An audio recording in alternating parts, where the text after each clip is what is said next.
Hello mga Yinians! DCB TV. Please don't forget to subscribe my YouTube channel. Click the like button para sa video na upload ko. Amaya dito tayo ngayon sa Superbike.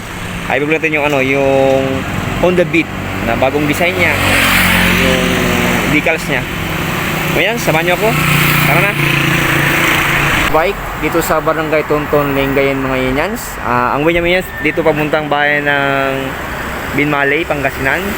Dito na please, ano mga Yinians. Dito way mga Yinians, putang bayan ng Lingayen, Pangasinan.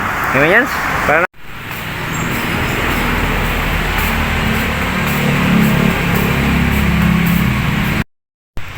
Mga Yinians, mapakita ko lang mga Yinians yung design ng Honda Beat. Mga Yinians, no, yung bagong design niya, bagong decals niya. Pero yung mga Yinians, yung mga specification, ganun pa rin naman. Mga Yinians, tingnan natin. Ito pala yung mga Yinians, yung bagong design ng Honda Beat Street. Yung ano mga Yinians, yung decals. And mga Yinians, so yung design niya, Honda Beat Street. And mga Yinians, tingnan natin dito sa ano yan, sa harap. Yung ano yan, yung gilid niya, yung gilid niya. Ano yan, so. Yung design niya. Yung harap niya mga yan. Ito ba yan, so. Ayan, Honda Beat Street. Ayan mga yan. Pero yung ano yan, yung gulong niya, naka-disc brake, ganun pa rin naman. Ito mga dito mga yan, yung design niya sa gilid niya.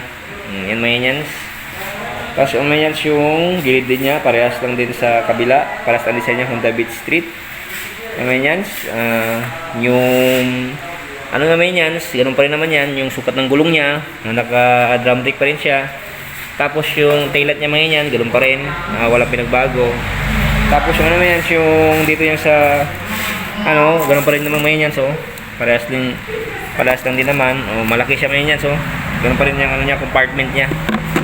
Yan mga yan, ganun pa rin. Yan mga yan, tapos yung ano mga yan, itong, wala pinagbago din yung ano niya dito sa ano niya. Design lang ito, design ng kulay lang. Ito may yan, yung lagayan niya. Tsaka ito may yan, yung lagayan niya din. Yan may yan.